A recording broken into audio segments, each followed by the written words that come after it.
Heto mga boss, kayo nang humusga kung maniniwala din ba kayo dito.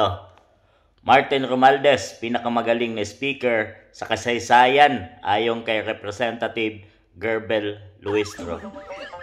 Ha? Pinakamagaling. Ayun, bravo, palakpakan mga boss. Ating tuloy muna. Kaya may AX, akap, tupad, makalsada at patubig dahil kay Speaker Ani Luistro.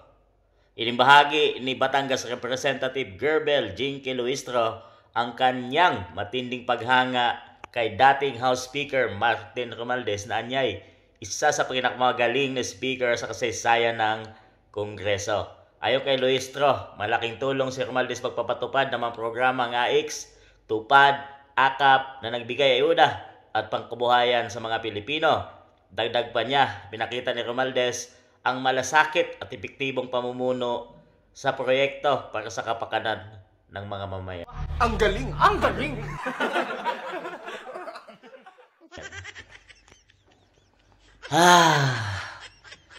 Napakagaling dahil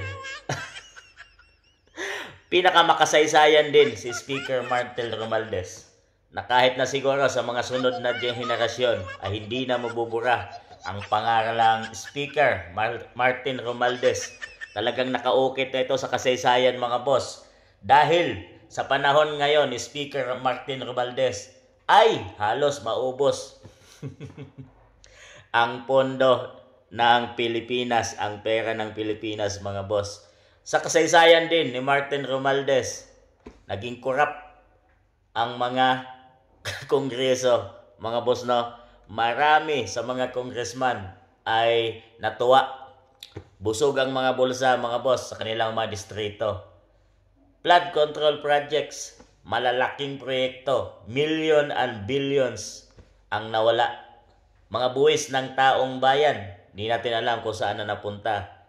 Unang isiniwalat ito ni BP Inday Sara na dalawa lang ang may hawak sa pundo ng Pilipinas, sa pera ng Pilipinas, 2 tao lang. Isa dyan si Speaker Martin Romualdez at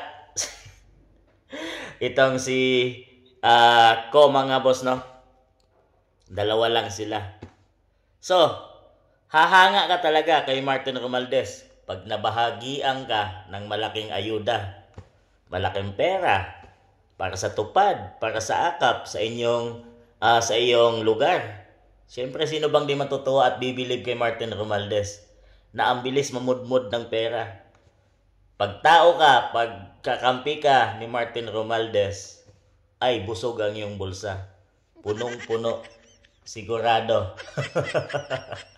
Kaya maraming mga congressman ang humanga kay Martin Romualdez, hindi sa paghanga na magaling, dahil mabubusog ka pagkakampi ka ni Martin Romualdez. Yan ang katotohanan, mga boss.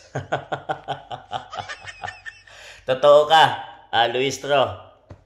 Isa nga siya sa pinakamagaling at sigurado hindi na rin ito makakalimutan ng taong bayan dahil may susulat na siya sa kasaysayan hanggang sa mga susunod na henerasyon. Hanggang sa mga sunod na kabataan, imaalala ang pangalang Martin Romualdez na tumatak sa ating bansang Pilipinas.